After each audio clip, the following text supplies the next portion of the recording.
شوہر کی نافرمانی کرتے ہوئے، حکم عدولی کرتے ہوئے بیوی نے کوئی غلطی کر لی، وہ فوراً آتا ہے گھر میں پانی بھی پیے بغیر طلاق طلاق طلاق۔ یہ طلاق کا مذاق ہے۔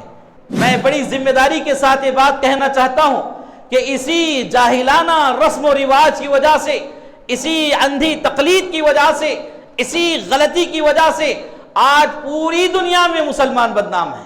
پوری دنیا میں آپ غیروں کے درمیان دیکھ لیں، غیر تو یہ سمجھتے ہیں کہ مسلم قوم اپنی عورتوں پر ظلم ڈھانے والی قوم ہے۔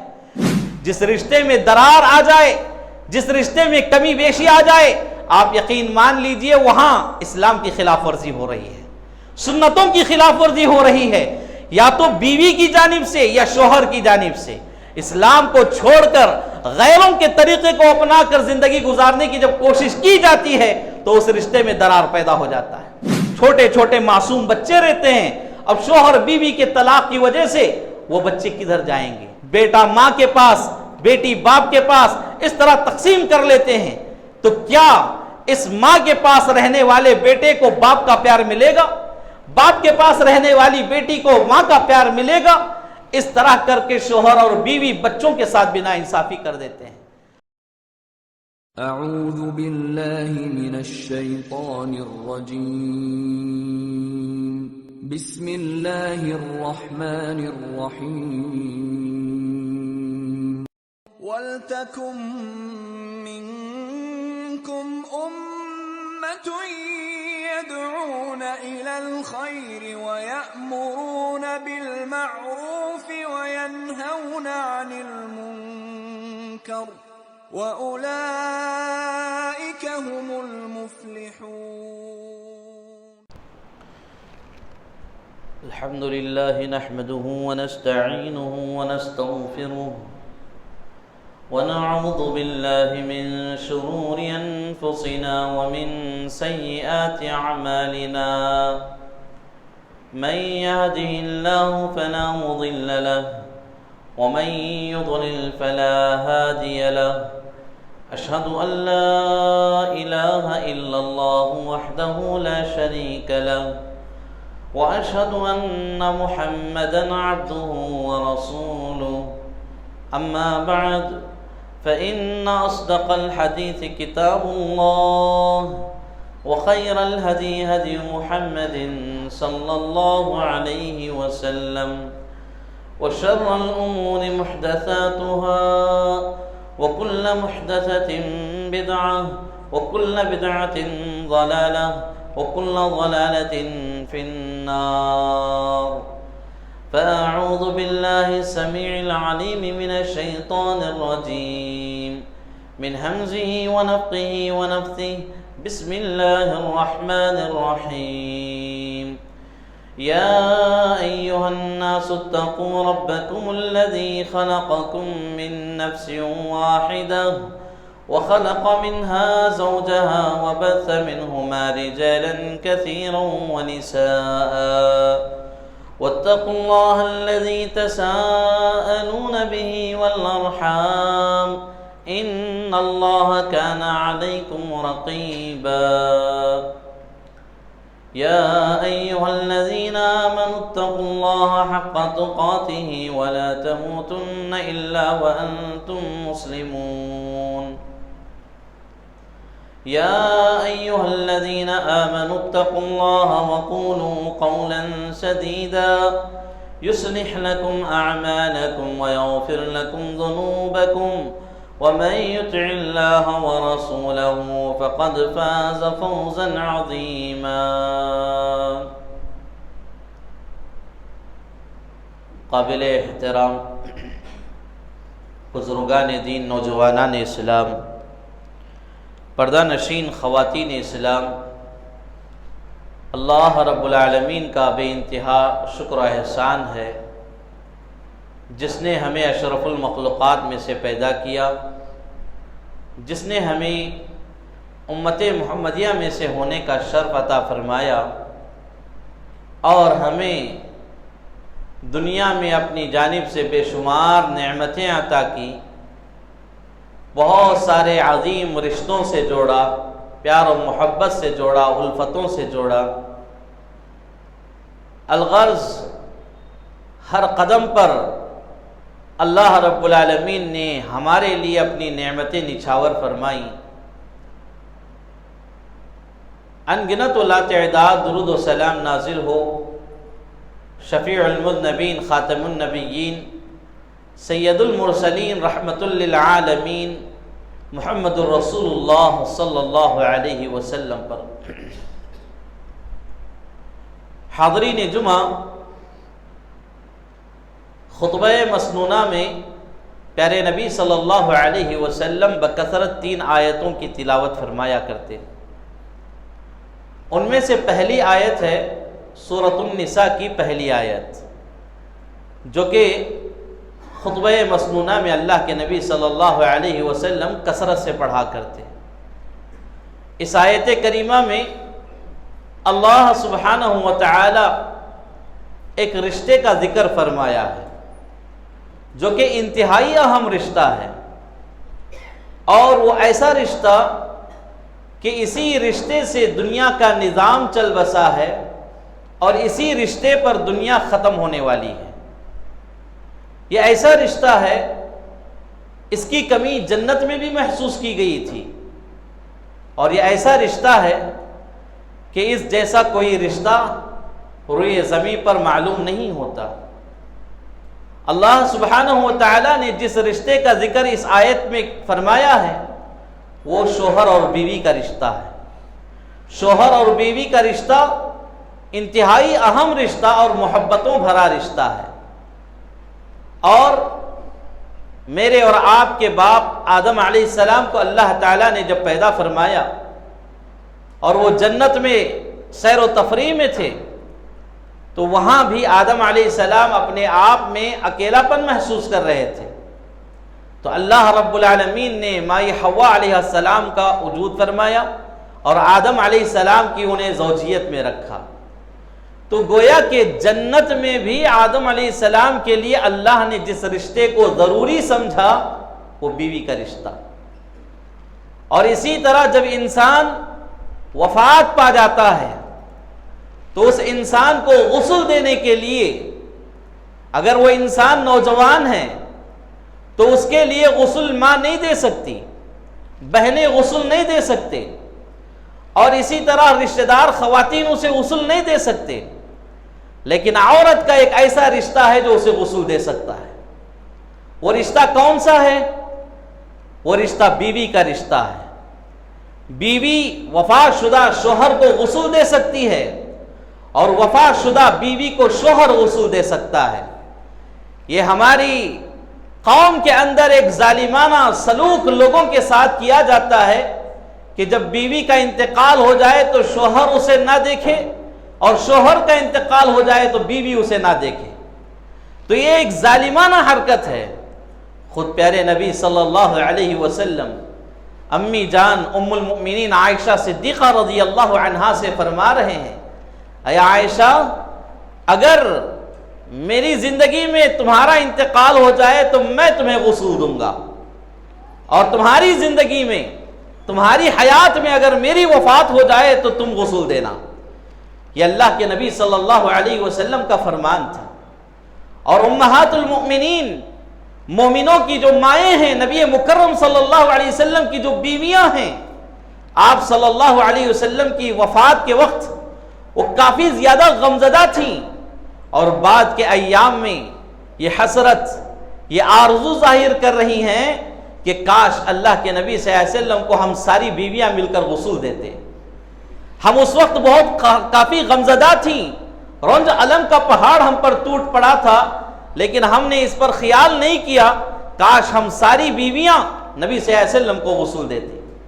یہ صحیح احادیث کی روشنی میں معلوم ہو رہا ہے کہ انسان کے دنیا سے چل بسنے کے بعد بھی ایک رشتہ اس کو غسل دے سکتا ہے، اور وہ بیوی کا رشتہ ہے، وہ شوہر کا رشتہ ہے۔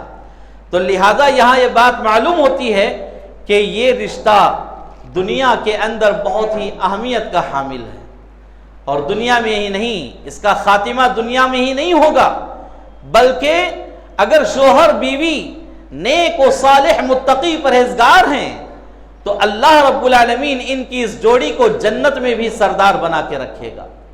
اور صحیح حدیث کہتی ہے، پیارے نبی صلی اللہ علیہ وسلم کے الفاظ اس بات پر شاہد ہیں کہ دنیا کے اندر اگر کسی کی بیوی صوم و صلات کی پابند ہے، روزوں کی پابند ہے، نماز کی پابند ہے، شوہر کی اطاعت گزاری کرنے والی ہے، ایسے بیوی سے کہا جائے گا کہ تو جنت کے 8 دروازوں میں سے جس دروازے سے چاہے داخل ہو جا۔ یہ عورت کے لیے خصوصیت دی گئی، اور اتنا ہی نہیں بلکہ ایسی خاتون کو جنت میں اس مرد کے لیے جو حوریں ملتی ہیں ان ساری حوروں کا اسے سردار بنا کر اللہ تعالیٰ رکھے گا۔ یہ فضیلت کس کے لیے ہے؟ ایک نیک بیوی کے لیے۔ اس رشتے کے اندر بہت تاثیر چھپی ہوئی ہے، بڑی محبتیں اللہ رب العالمین نے اس میں رکھا ہے، اور یہ رشتہ بہت ہی اہمیت کا حامل ہے، اس کو سمجھنے کی ضرورت ہے۔ خود اللہ رب العالمین فرما رہا ہے سورۃ الروم میں کہ وَجَعَلَ بَيْنَكُمْ مَوَدَّةً وَرَحْمَةً، ہم اس رشتے کے درمیان بہت ساری محبتیں، بہت ساری الفتیں جوڑ کر رکھے ہیں۔ ہم محبتوں اور الفتوں کے لیے تمہیں بنایا ہے، تو گویا کہ محبتوں اور الفتوں کے ساتھ اس رشتے کو نبھانا چاہیے۔ اس رشتے کی جتنی عظمت بیان کی جائے بہت کم ہے، لیکن آئے دن دیکھنے کو یہ مل رہا ہے کہ شوہر اور بیوی کے رشتے میں ایک کھٹاس پیدا ہو چکی ہے، ایک کڑواہٹ پیدا ہو چکی ہے، جس کی وجہ سے لوگ طلاق کا معاملہ پیش کرتے ہیں، اور اس رشتے کو طلاق کے ذریعے توڑ دیا جاتا ہے، ختم کر دیا جاتا ہے۔ اور یقین مانیے اللہ رب العالمین نے شریعت اسلامیہ میں طلاق نام کا ایک آپشن رکھا ہے، مرد کے لیے ایک اختیار رکھا ہے کہ جب کبھی اس طرح کے معاملے اسے نہ سدھار رہے ہوں، جب کبھی اس طرح کے معاملے اس کے لیے رنج و الم کا شکار اس کو بنا رہے ہوں، یعنی بیوی اور شوہر کا رشتہ قائم ہونا مشکل ہو، بہت ساری حکمتوں اور مصلحتوں کے بعد آخری جو آپشن رکھا گیا ہے وہ طلاق ہے۔ طلاق کس کو کہتے ہیں؟ عرف عام میں جو اس کا معنی اور مفہوم مراد لیا جاتا ہے وہ یہ کہ طلاق ایک ایسا لفظ ہے اگر شوہر غصے میں یا کسی بھی حالت میں بیوی سے کہہ دے تو شوہر اور بیوی کا رشتہ ختم ہو جاتا ہے، اس کو طلاق سمجھتے ہیں۔ لیکن اصطلاح میں شرعی اعتبار سے اگر دیکھا جائے تو اس کی کئی قسمیں ہیں، اس کو دینے کا طریقہ الگ ہے۔ لوگ ایک مجلس میں 3 مرتبہ طلاق کہہ دینے سے طلاق ہو جاتی سمجھتے ہیں، نہیں ہوتی، ایک ہی طلاق ہوگی، جبکہ اللہ کے نبی صلی اللہ علیہ وسلم نے طلاق کا جو طریقہ بیان کیا ہے اس میں 3 طلاق بیان کیے گئے ہیں۔ 3 پاکی میں 3 طلاق دینا چاہیے، یعنی ایک حیض کے بعد جب پاک ہو جاتی ہے خاتون تو اس وقت اسے طلاق دی جائے، تو یہ ایک طریقہ بیان کیا گیا ہے۔ اب اس طریقے سے ہٹ کر بعض مفتیوں نے ایک عام طریقہ بنا رکھا ہے جو ایک ہی مجلس میں 3 مرتبہ کہہ لے سانس توڑے بغیر بھی تو اس کو بھی مکمل طلاق مان لیا جاتا ہے۔ یہ شریعت کے خلاف ہے، نبی صلی اللہ علیہ وسلم کے سنت کے خلاف ہے، اور اسی طلاق کو لے کر آج مختصر آپ کے سامنے باتیں رکھنا چاہتا ہوں۔ حاضرین جمعہ، طلاق کیوں پیش آتا ہے؟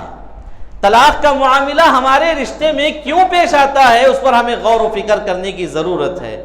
سب سے پہلی بنیادی بات یہ ہے کہ اللہ رب العالمین نے مرد کے حق میں طلاق کا ایک آپشن ضرور رکھا ہے، لیکن اللہ تبارک و تعالیٰ اس چیز کو پسند نہیں کر رہا ہے۔ اللہ رب العالمین طلاق کو پسند نہیں کرتا، بلکہ اللہ تبارک و تعالیٰ تو حکم یہ دے رہا ہے کہ رشتوں کو قائم کرو۔ سورۃ النساء میں اللہ رب العالمین نے رشتوں کے سلسلے میں کتنی پیاری اور واضح تعلیمات بیان کی ہیں۔ رشتوں کو قائم کرنے کا حکم دیا گیا، صلہ رحمی کا حکم دیا گیا، اور اللہ تعالیٰ طلاق کو پسند نہیں کرتا ہے۔ اس طلاق کی وجہ سے رشتہ ختم ہو رہا ہے، رشتہ ٹوٹ رہا ہے۔ اللہ تعالیٰ اس عمل کو کیسے پسند کرتا ہے؟ اللہ پسند نہیں کرتا، لیکن مرد کے لیے وہ ایک آپشن ہے، بس مرد کے لیے ایک اختیاری صورت ہے، بس یہ نہ کوئی عبادت ہے اور نہ کوئی پسندیدہ عمل ہے۔ لہذا ہمیں بنیادی طور پر یہ چیز سمجھنے کی ضرورت ہے کہ طلاق سے اللہ راضی نہیں ہوتا ہے، اللہ خوش نہیں ہوتا ہے، اللہ کا پسندیدہ عمل یہ نہیں ہے۔ بس مرد نافرمان بیوی سے اپنا چھٹکارا چاہتا ہو تو اس کے لیے آپشن رکھا گیا ہے، اور اسی طرح طلاق کے سلسلے میں ایک بنیادی بات یہ ہے کہ طلاق 4 مرحلوں کے بعد دینا چاہیے. یعنی قرآن میں بیوی کی اصلاح پر چند باتیں بیان کی گئی ہیں.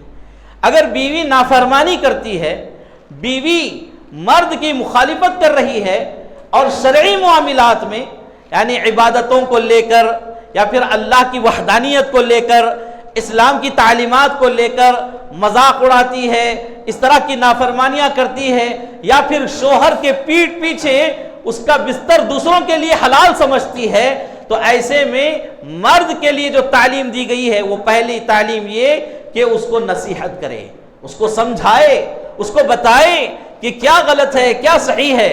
نصیحت کرنے کے باوجود پھر بھی وہ غلطی وہی کرتی ہے تو پھر اس کے بعد اسے مارنے کا حکم دیا گیا ہے. ایسی مار جو ہلکی مار ہو، اس کے جسم پر نشان آنے والا نہ ہو. ایسا نہیں کہ آپ بے تحاشا اسے مار رہے ہیں، جانوروں جیسا سلوک کر رہے ہیں. یہ ظالمانہ حرکتیں ہیں، اسلام نے اسے سختی سے منع فرمایا.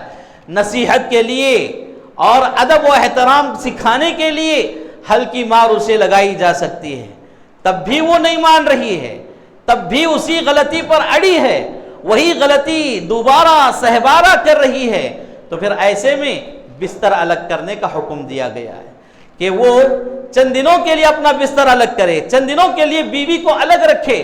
اس طرح کے مراتب مراحل بیان کیے گئے ہیں. یہ ساری نصیحتی اور ادب و احترام سکھانے والی جو طریقے ہیں، اس کو پورا کرنے کے بعد بھی بیوی اسی غلطی پر، اسی گناہ پر اگر اڑی ہوئی ہے، وہ سدھرنا نہیں چاہتی ہے، سنبھلنا نہیں چاہتی ہے، تو ایسے وقت میں مرد اسے طلاق دے سکتا ہے. اور طلاق دینے کے لیے سب سے پہلے طلاق کی جو شرعی حیثیت ہے اس کو معلوم کر لینا چاہیے. کیوں؟ اس لیے کہ لوگوں کو آج اس کی شرعی حیثیت معلوم نہیں ہے. شریعت میں طلاق کا کیا مقام ہے، طلاق کس لیے دی جاتی ہے اور کس مقام پر کس حیثیت سے اور کیسے دینا ہے، یہ لوگوں کو معلوم نہیں ہے.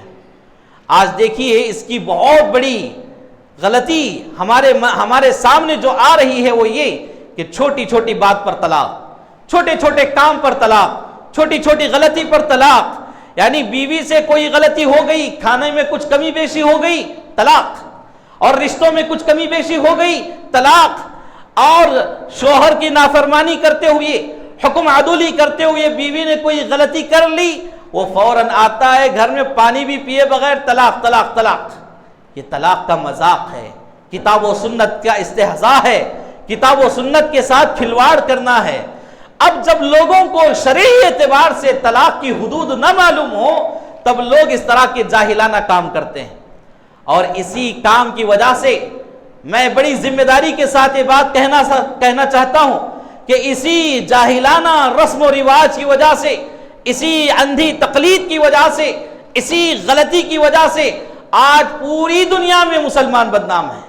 پوری دنیا میں آپ غیروں کے درمیان دیکھ لیں، غیر تو یہ سمجھتے ہیں کہ مسلم قوم اپنی عورتوں پر ظلم ڈھانے والی قوم ہے، جبکہ اسلام نے عورتوں کے ساتھ کیسا سلوک بیان کیا، بیوی کے ساتھ خاص کر کے کیسا رہنے کا حکم دیا، ان جاہلوں کو کون بتائے.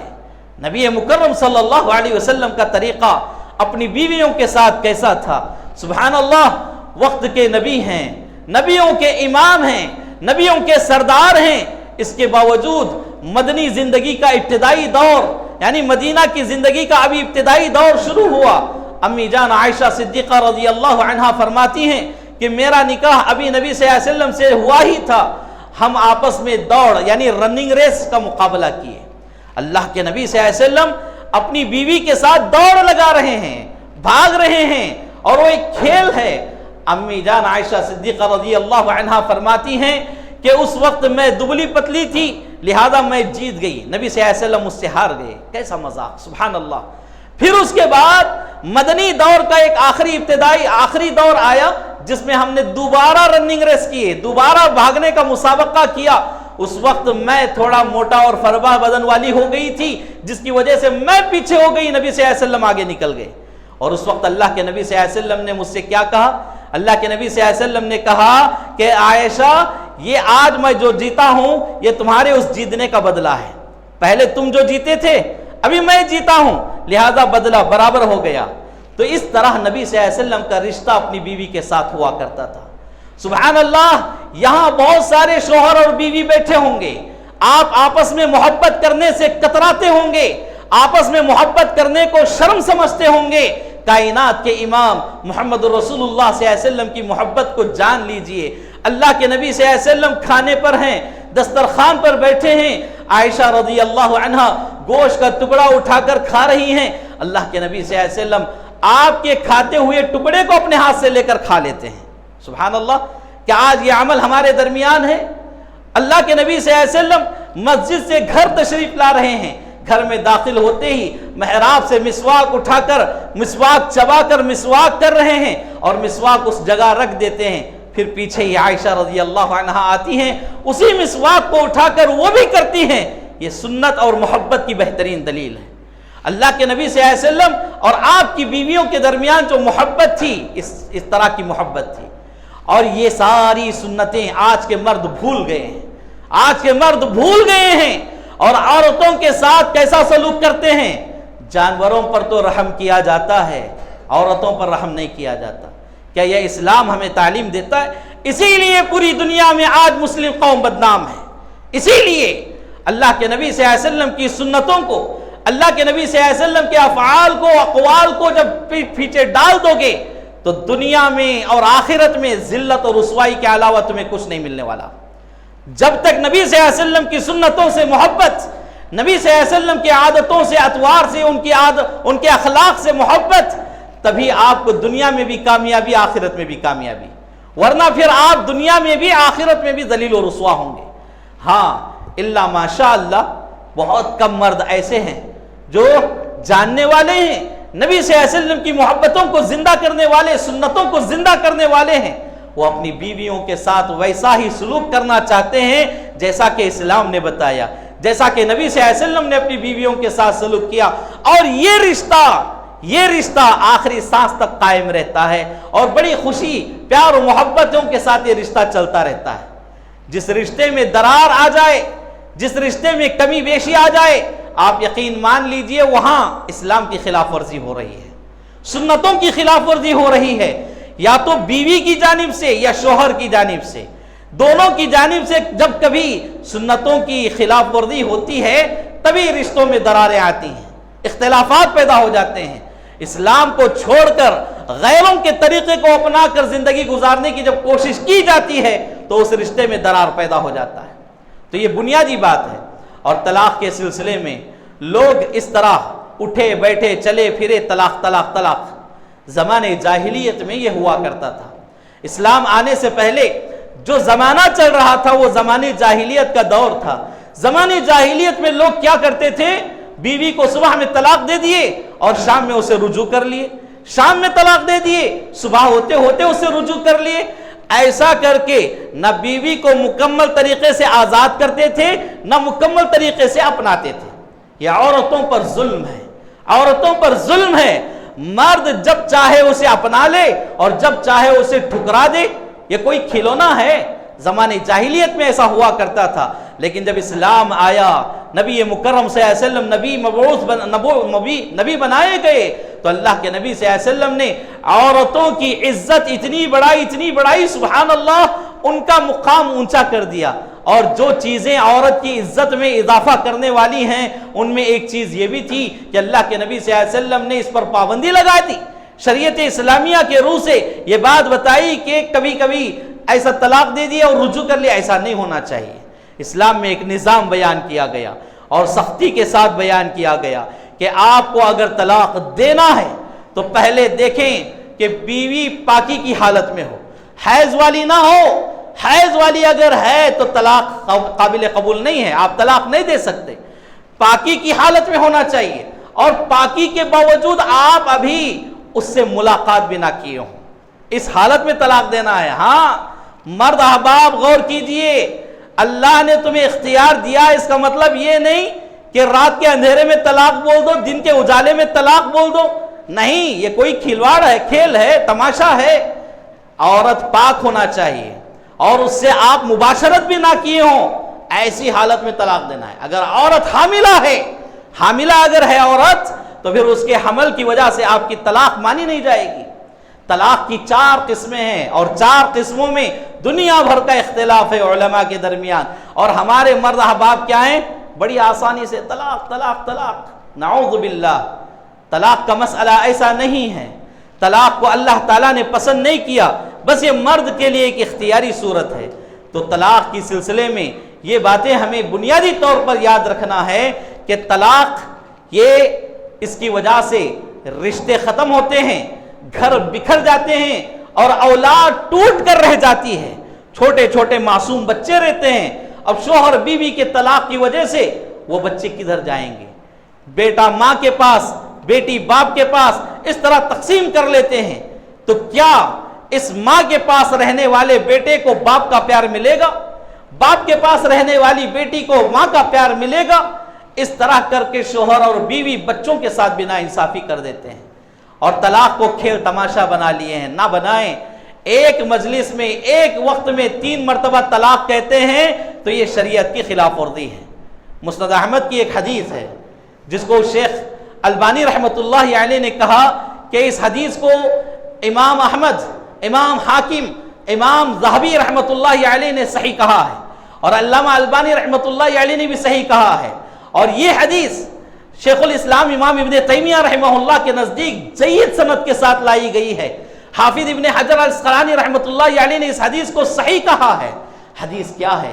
عبداللہ بن عباس رضی اللہ تعالیٰ عنہ فرماتے ہیں کہ حضرت رکانہ ایک صحابی ہیں، حضرت رکانہ نے اپنی بیوی کو غصے کی حالت میں 3 مرتبہ طلاق کہہ گئے، یعنی طلاق طلاق طلاق 3 مرتبہ طلاق کہہ گئے، اور اس کے بعد افسوس ہوا۔ جب غصہ ٹھنڈا ہوا، خون میں گرمی کم ہوئی، تو پھر احساس ہوا کہ کس عورت کو میں نے اس طرح کا جملہ کہہ دیا۔ وہ عورت جو اپنے گھر بار کو چھوڑ کر میرے ساتھ آئی، اپنے ماں باپ کو چھوڑ کر میرے ساتھ آئی، اور وہ میرے اچھے برے کا خیال کرتے اس کے ساتھ میں نے ایسا کیا۔ افسوس ہوا، اور وہ ندامت کے ساتھ نبی مکرم صلی اللہ علیہ وسلم کی خدمت میں حاضر ہوئے، کہنے لگے اللہ کے نبی صلی اللہ علیہ وسلم، مجھ سے اتنی بڑی غلطی ہو گئی ہے کہ میں شرمندہ ہوں۔ اللہ کے نبی صلی اللہ علیہ وسلم نے پوچھا کہ رکانہ کیا ہوا ہے؟ کہنے لگے کہ میں نے میری بیوی کو طلاق دے دیا ہے، میں نے میری بیوی کو طلاق دے دیا ہے، اور اب مجھے افسوس ہو رہا ہے۔ اللہ کے نبی صلی اللہ علیہ وسلم نے ایک ہی سوال پوچھا کہ آپ طلاق کیسے دیے، کتنی مرتبہ؟ تو کہا گیا کہ 3 مرتبہ میں نے طلاق طلاق طلاق کے الفاظ کہے ہیں۔ اللہ کے نبی صلی اللہ علیہ وسلم نے پوچھا کیا ایک ہی وقت میں کہے ہو؟ تو کہا گیا کہ ہاں میں نے ایک ہی مرتبہ 3 طلاق کہہ دیا ہے۔ اللہ کے نبی صلی اللہ علیہ وسلم نے کہا کہ وہ 3 مرتبہ نہیں بلکہ ایک ہی طلاق ہوئی ہے، اب تمہیں اختیار ہے کہ تم اپنی بیوی سے رجوع کر سکتے ہو۔ تو حضرت رکانہ رضی اللہ تعالیٰ عنہ گئے، اپنی بیوی سے رجوع کیا اور رشتے کو قائم کر لیا۔ یہ نبی صلی اللہ علیہ وسلم کی سنت، نبی صلی اللہ علیہ وسلم کا حکم حضرت رکانہ رضی اللہ تعالیٰ عنہ کے لیے جو بیان کیا گیا، کیا یہ امت کے لیے نہیں ہے؟ لوگ آج کیا کہتے ہیں کہ ایک مجلس میں 3 طلاق، یہاں بیٹھا ہے دکان پر، گھر سے فون آ گیا اور گھر میں کچھ الجھنیں پیدا ہو گئیں، ساس اور بہو کے درمیان کا مسئلہ ہے، شوہر اٹھ گیا یعنی ماں کا بیٹا لاڈلا اٹھا اور طلاق طلاق طلاق کہہ دیا۔ یہ کوئی تماشا ہے؟ اور کتنے مسائل میں آپ کے سامنے کھول کر بیان کروں، بیان کرتے کرتے افسوس ہوتا ہے کہ آج ہمارے مسلمانوں کی حالت یہ ہے، آج ہمارے مسلمانوں کی حالت یہ ہے۔ نعوذ باللہ، عید کے کپڑوں کی جو شاپنگ ہوتی ہے، عورت کے پسند کا جوڑا نہیں لائے، اس لیے کیا ہے رشتوں میں درار، اور اس میں اتنا تضاد ہو گیا کہ عید کی صبح ان کی طلاق میں گزر رہی ہے، عید کی صبح یہ طلاق شدہ ہو گئے ہیں، طلاق دے دیا گیا ہے۔ تو ایسے چھوٹے چھوٹے مسئلوں پر طلاقیں آج ہو رہی ہیں، اور افسوس در افسوس یہ ہے کہ آج زمانے جاہلیت سے بھی بدتر عمل آج ہمارے درمیان ہے۔ زمانے جاہلیت میں تو لوگ کیا کرتے تھے، صبح طلاق دے کر شام میں رجوع کر لیتے، شام میں طلاق دے کر صبح میں رجوع کر لیتے۔ اب ہمارے پاس مسئلہ کیا ہے، اب ہمارے مفتیوں نے بتا دیا کہ 3 طلاق 3 مرتبہ کہے گئے ایک مجلس میں تو مکمل طلاق ہو گئی، تمہارے لیے وہ حرام ہے۔ تو اب یہ دونوں الگ ہو گئے، اور چوری چھپے ہوٹلوں میں ملاقاتیں ہو رہی ہیں، بازاروں میں ملاقاتیں ہو رہی ہیں، چوری چھپے اپنے گھروں میں ملاقاتیں ہو رہی ہیں، اور نعوذ باللہ اس میں وہ زنا کے مرتکب ہو کر ہم بستری کر کے، اور یہ شوہر اس بیوی کے لیے اخراجات کے لیے پیسے بھی دے رہا ہے۔ یہ مسائل آج امت مسلمہ کے ہیں۔ اللہ کے لیے شرعی حدود کیا ہیں، طلاق کے مسئلے میں اسلامی تعلیمات کیا ہیں، اس کو جانے پہلے۔ ایک مجلس میں تین طلاق نہیں ہوں گی، ایک ہی طلاق ہوگی۔ وہاں سعودی عرب میں بیٹھ کر، کویت کی سرزمین پر بیٹھ کر، دبئی کی سرزمین پر بیٹھ کر، چھوٹی غلطی جو ماں نے فون میں بتا دی، فوراً فون کر کے میں تمہیں طلاق دیتا ہوں، طلاق طلاق طلاق، آج شام کو ہی تم اپنے باپ کے گھر چلے جانا۔ اس طرح کی دھمکیاں کتنی آج نہیں ہو رہی ہیں۔ یہ خواتین کے اوپر ظلم ہے، اور اس ظلم کا بدلہ اللہ تعالیٰ کل قیامت کے دن ضرور لے گا۔ تم حاجی کیوں نہ ہو، نمازی کیوں نہ ہو، غازی کیوں نہ ہو، اگر کسی عورت کا حق چھین لیے ہو، اس حق کے سلسلے میں اللہ تم سے سوال کرے گا۔ سارے مجمع میں تمہیں کھڑا کر کے اللہ تم سے سوال کرے گا۔ لہذا ایسی حرکتوں سے ہمیں اجتناب کرنے کی ضرورت ہے، بچنے کی ضرورت ہے۔ اور طلاق کا مسئلہ اگر ہے تو قرآن میں جو مراتب، جو مراحل بیان کیے گئے ہیں، اس کے بعد طلاق دینا چاہیے، ایسے ہی طلاق نہیں دینا چاہیے، ایسے ہی طلاق نہیں دینا چاہیے۔ اور اس میں اس طلاق کی نوبت انسان کے لیے نہ آئے، اس کے کچھ اصول اسلام میں بیان کیے گئے ہیں۔ وہ مختصر طور پر میں آپ کے سامنے رکھ دوں۔ پہلا اصول، بنیادی اصول یہ ہے، خواتین ان اصولوں کو غور سے سنیں۔ آپ کے مرد احباب آپ پر غیظ و غضب والے کیوں ہوتے ہیں؟ ان اصولوں کو چھوڑ کر جب آگے بڑھ جاتے ہیں آپ، تب مرد احباب آپ کے اوپر غصہ ہوتے ہیں۔ پہلا اصول قرآن میں جو بیان کیا گیا وہ یہ، الرجال قوامون علی النساء، کہ اللہ نے مردوں کو عورتوں پر حاکم بنایا ہے۔ حاکم بنانے کا مطلب کیا ہے؟ ان کے اوپر ظلم کریں؟ نہیں، حاکم کا مطلب یہ ہے کہ عورت کی روزی روٹی کا اور اس کے کپڑے کا، اس کے رہنے سہنے کا، اس کے مکان کا، اس کے بچوں کا، ساری ذمہ داری اللہ تعالیٰ نے مرد کے اوپر رکھا ہے۔ اللہ تبارک و تعالیٰ نے مرد کے اوپر رکھا ہے۔ اور جب تک عورتیں اپنے مرد کو حاکم تصور نہیں کر لیتی، پھر زندگی میں یہ خوشی نہیں آ سکتی۔ اگر زندگی میں عورت خود حاکم بننے کی کوشش کرے گی تو پھر طلاق کی نوبت آئے گی۔ یہ بنیادی اصول ہے، یاد رکھیں۔ اور کتنے مرد احباب ہیں آج عورتوں کی جگہ لے لیے ہیں، اور ان کی عورتیں مردوں کی جگہ لے لی ہیں۔ میں یہ کہنا چاہتا ہوں کہ اسلام کی حدود میں رہ کر، پردے کی دائرے میں رہ کر عورت ضرور نوکری کر سکتی ہے، لیکن آج ہمارا ماحول ایسا نہیں ہے۔ جہاں ہم ہماری عورتوں کو بھیج رہے ہیں نوکریوں کے لیے، کیا وہاں مخلوط نظام نہیں ہے؟ اختلاط مرد و زن کے بھیانک نتائج آج ہم نہیں سن رہے ہیں؟ کیسے کیسے نتائج ہیں؟ نعوذ باللہ، ایک ہی آفس میں وہ مرد بھی کام کر رہے ہیں، عورتیں بھی کام کر رہی ہیں۔ ایسے جگہ جب عورتوں کو ہم کام کے لیے بھیج رہے ہیں بغیر پردے کے، بغیر نقاب کے، تو پھر فتنے پیدا ہوں گے۔ اور عورت جب چار پیسے کمانے والی ہو جائے گی تو اس کے اندر شیطان خیال پیدا کرتا ہے، وہ یہ کہ اب میں اپنے پیروں پر کھڑی ہوں، میں اپنی اور اپنے بچوں کی صحیح دیکھ بھال کر سکتی ہوں، مجھے شوہر کی ضرورت نہیں ہے۔ اب پھر وہ شوہر کو اپنے اشاروں پر نچانے کی کوشش کرے گی۔ میں یہ نہیں کہتا کہ عورت پیسہ نہیں کمانا چاہیے، میں یہ کہنا چاہتا ہوں کہ اس کو وہ نوبت آنے نہ دیں۔ شوہر کی ذمہ داری ہے کہ اس کے ہر ذرے ذرے کا خیال کیا جائے، اس کے اخراجات کا خیال کیا جائے، اس کے کپڑوں کا، اس کے کھانے کا خیال کیا جائے، اس کے جائز خواہشوں کا خیال کیا جائے۔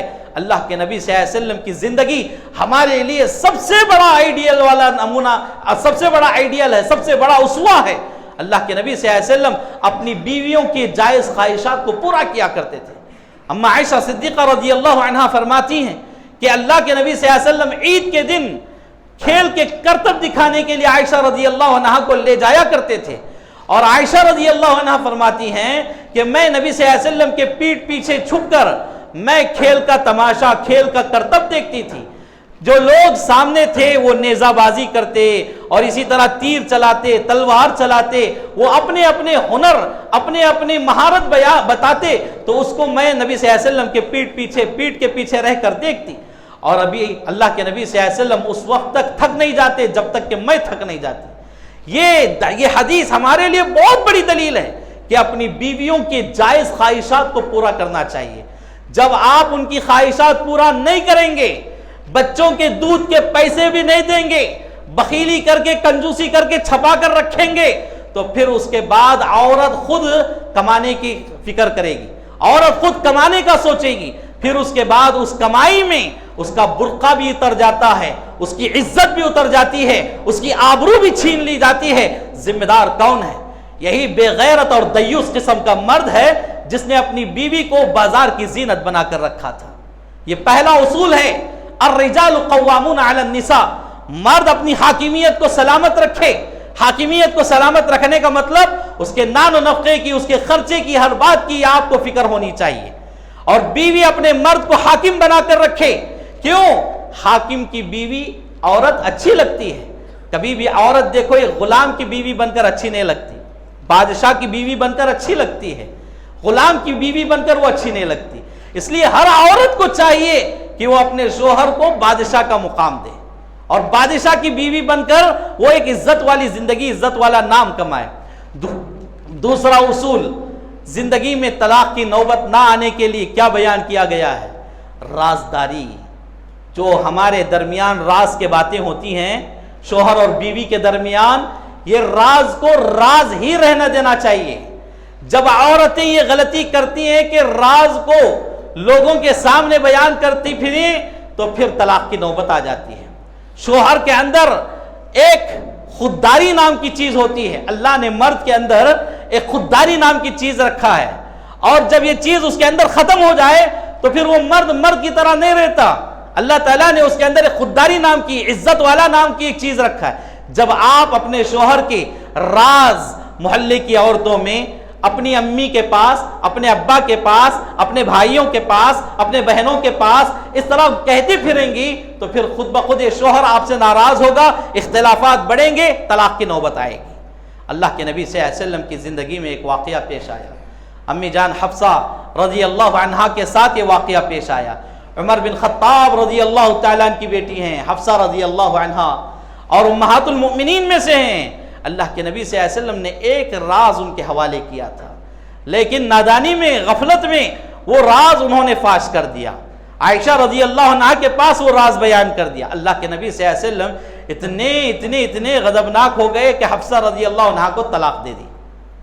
حفصہ رضی اللہ عنہا کو طلاق دے دیا آپ نے۔ ہاں، راز کی اہمیت یہاں معلوم ہو رہی ہے، راز کتنا اہم ہے، اللہ کے نبی صلی اللہ علیہ وسلم نے اس کو کتنی اہمیت دی ہے، راز کی کتنی اہمیت ہے، سیکریٹ باتوں کی کتنی اہمیت ہے یہاں معلوم ہو رہی ہے۔ اللہ کے نبی صلی اللہ علیہ وسلم نے طلاق دے دیا۔ یہ اچھا ہوا اللہ رب العالمین نے جبرائیل امین کو آسمانوں سے بھیجا۔ جبرائیل علیہ السلام آ کر نبی صلی اللہ علیہ وسلم سے کہنے لگے کہ حفصہ کوئی معمولی عورت نہیں ہے، وہ نمازوں کی پابند ہے، روزوں کی پابند ہے، وہ تقوی والی ہے، پرہیزگار ہے، عزت والی، عفت والی ہے، لہذا تمہیں رجوع کرنا چاہیے۔ اللہ کے نبی صلی اللہ علیہ وسلم نے فوراً رجوع کر لیا۔ تو یہاں یہ بات معلوم ہوتی ہے، راز بہت اہم چیز ہے۔ آج دیکھیے شوہر اپنی بیوی کے راز بازار میں کھول رہا ہے، بیوی شوہر کے راز میکے میں کھول رہی ہے، تبھی جا کر رشتے بگڑتے ہیں، تبھی جا کر الفتوں کی جگہ الجھنیں پیدا ہوتی ہیں، اور عداوتیں، بغض و عناد پیدا ہوتا ہے، اختلافات پیدا ہوتے ہیں، اور مسائل طلاق تک چلے جاتے ہیں۔ ایک بیوی اس کے شوہر کی رازدار ہونا چاہیے، ایک شوہر اپنی بیوی کا رازدار ہونا چاہیے۔ اسی لیے کہا گیا ہن لباس لکم وانتم لباس لہن، اے مردوں کی جماعت تمہاری بیویاں تمہارا لباس ہیں، اے عورتوں کی جماعت تمہارے شوہر تمہارے لباس ہیں۔ لباس کیا مطلب؟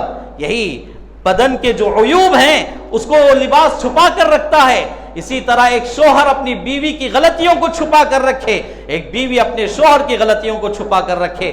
ہن لباس لکم وانتم لباس لہن، یہ دوسرا اصول ہے زندگی میں طلاق کی نوبت نہیں لانے کے لیے، نہیں آنے کے لیے، یہ دوسرا اصول ہے۔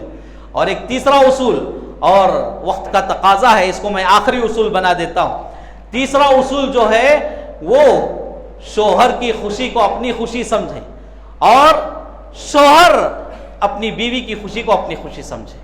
جب تک یہ اصول آپ کے اندر پیدا نہیں ہوگا، یقین مانیے آپ لاکھوں روپے خرچ کر لیں پھر بھی آپ کی زندگی پھیکی رہے گی، آپ کی زندگی پھیکی رہے گی۔ یہاں بہت سارے نوجوان بچے بیٹھے ہیں ابھی جن کی شادیاں نہیں ہوئی ہیں، وہ شاید پریشان ہوں گے۔ نہیں، پریشان ہونے کی ضرورت نہیں، آگے آپ کو کام آنے والی باتیں ہیں۔ اللہ کے نبی صلی اللہ علیہ وسلم نے نوجوانوں کو باقاعدہ یہ نصیحت کیا کرتے تھے کہ دیندار رشتے تلاش کرو، دینداری کو ترجیح دو۔ کیوں؟ اس لیے کہ جب بیوی دیندار ملے گی یہ ساری چیزوں کی نوبت پیش نہیں آئے گی، طلاق کی، خلا کی، اختلافات کی، وغیرہ وغیرہ۔ کیونکہ ایک دیندار لڑکی سمجھدار ہوتی ہے اور اس کی سمجھ اتنی ہوتی ہے کہ وہ شوہر کی اچھائی کا اور برائی کا، اس کی خوشی کا، اس کی غمی کا وہ برابر خیال کر سکتی ہے۔ تو بہرکیف ایک دوسرے کے لیے کمپرومائز کرنا سیکھیں، ایک دوسرے کی خوشی میں آگے بڑھنا سیکھیں، اس کی خوشی میں آپ خوش رہیں، آپ کی خوشی میں وہ خوش رہیں۔ یہ تیسرا اصول ہے اور بہت ہی بنیادی اصول ہے۔ یہ اصول کب پیدا ہوتا ہے؟ جب ایک دوسرے کو معاف کرنے کا جذبہ ہو۔ غلطی بیوی سے ہوئی، معاف کر دیں۔ معاف کرنا ہر کسی کے بس کی بات نہیں، جگر والوں کی بات ہے میرے بھائیوں۔ معاف کرنا جگر والوں کی بات ہے، معاف ہر کوئی نہیں کرتا۔ معاف انبیاء کی صفت ہے، معاف کرنا انبیاء کی صفت ہے، نبیوں کا شیوا ہے، لہذا معاف کرنا سیکھو۔ سنن ترمذی کی ایک روایت یاد آ رہی ہے، اللہ کے نبی صلی اللہ علیہ وسلم سے ایک صحابی نے سوال کیا، اے اللہ کے نبی صلی اللہ علیہ وسلم میرے پاس ایک غلام ہے، وہ نادانی میں کرتا ہے یا کیا کرتا ہے مجھے نہیں معلوم، غلطیاں کرتا ہے، میں اسے کتنی بار معاف کروں؟ میں کتنی بار اسے معاف کروں؟ اسلام تو معاف کرنے کا حکم دے رہا ہے۔ اللہ کے نبی صلی اللہ علیہ وسلم نے کہا کہ دن میں 70 مرتبہ معاف کرنے کی نوبت آئے تم 70 مرتبہ اسے معاف کرو۔ ایک غلام کے ساتھ یہ حکم، تو بیوی کے ساتھ ہمارا کیسا عمل ہونا چاہیے؟ بیوی کو کتنی مرتبہ معاف کرنا چاہیے؟ ہم ایک کتاب پڑھنے کے لیے لے لیتے ہیں، کتاب پڑھتے ہیں، اس میں کوئی بات ہمیں پسند نہیں آتی تو ہم کیا کرتے ہیں؟ کتاب جلا دیتے ہیں؟ نہیں، اس پلے کو، اس پیج کو، اس ورق کو چھوڑ کر دوسرا حصہ پڑھنے کی کوشش کرتے ہیں۔ زندگی بھی ایک کتاب کی طرح ہے، زندگی بھی ایک کتاب کی طرح ہے۔ اس کتاب کے اندر آپ کی پسندیدہ چیزیں بھی رہیں گی، آپ کی ناپسند والی چیزیں بھی رہیں گی۔ اس کا مطلب یہ نہیں کہ آپ خریدی ہوئی کتاب ہی جلا دیں، یہ بیوقوفی ہوگی، عقل مندی نہیں ہوگی۔ لہذا زندگی کا ایک اہم پہلو بیوی ہے، بیوی سے کچھ غلطیاں ہو جاتی ہیں۔ جب بھی بیوی سے غلطی ہو میرے دوستو، اس کی اچھائیوں کو یاد کرو، اس کی اچھائیوں کو یاد کرو۔ ایک غلطی تمہارے سامنے آئی، آپ تھوڑی دیر کے لیے اپنے ذہن کو کنٹرول کرو اور سوچو تو اس کے 10 اچھائیاں آپ کے ذہن میں آئیں گے۔ یہ زندگی کو اچھا بنانے کا اصول ہے۔ اگر یہ اصول آپ کی زندگی میں آ گیا، طلاق کی نوبت نہیں آئے گی۔ اللہ رب العالمین سے دعا ہے اللہ تعالی ہمیں ان بنیادی باتوں پر عمل کی توفیق عطا فرمائے۔ اللہ ہمارے درمیان پیار و محبت، الفتیں پیدا فرمائے، نفرتوں سے، عداوتوں سے اللہ ہماری حفاظت فرمائے۔ اللہ میاں بیوی کے رشتوں میں ڈھیر ساری پیار و محبتیں عطا فرمائے، برکتیں عطا فرمائے، رحمتیں نازل فرمائے۔ اللہ تعالیٰ جو صاحب اولاد ہیں ان کی اولاد کو ان کے لیے آنکھوں کا ٹھنڈک بنائے، ان کے حق میں ان کو انصاف کرنے والا بنائے۔ اللہ اولاد کو ماں باپ کے لیے صدقہ جاریہ بنائے۔ جن کی اولاد نہیں ہیں اللہ ان کے گودوں میں اللہ اولاد جیسی نعمت سے انہیں مالا مال فرمائے۔ اللہ جلد از جلد انہیں صحیح سالم تندرست صحت مند اولاد عطا فرمائے۔ اللہ تبارک و تعالیٰ جو بیمار ہیں ان کی بیماریوں کو شفا یابی میں بدل دے، جو قرضوں میں، مصیبتوں میں، پریشانیوں میں گھیرے ہوئے ہیں اللہ تعالیٰ ان سے اسے نجات عطا فرمائے، اور جو رشتے آج ٹوٹنے کے راستے پر ہیں اللہ ان میں پیار و محبت پیدا فرمائے، ایک دوسرے کی اصلاح کی توفیق عطا فرمائے، اللہ ان رشتوں میں مضبوطی عطا فرمائے، اللہ جتنے شوہر بیوی کے رشتے ہیں ان میں مضبوطی پیدا فرمائے، اللہ تعالی ہمیں ایک ہو کر ملنساری کے ساتھ زندگی گزارنے کی توفیق عطا فرمائے، اللہ تعالی ہمیں اسلام کی باتوں پر عمل کرنے کی توفیق عطا فرمائے، ہماری وجہ سے اسلام بدنام ہو اللہ ہمیں ایسا انسان نہ بنائے، اللہ تعالی ہمیں دنیا میں بھی آخرت میں بھی کامیاب ترین لوگوں میں سے بنائے، جب تک اللہ دنیا میں رکھے حالت ایمان میں رکھے، جب خاتمہ ہو تو خاتمہ بالخیر فرمائے، آمین یا رب العالمین۔ اقول قولی ھذا استغفر اللہ لی ولکم ولسائر المسلمین وما توفیقی الا باللہ۔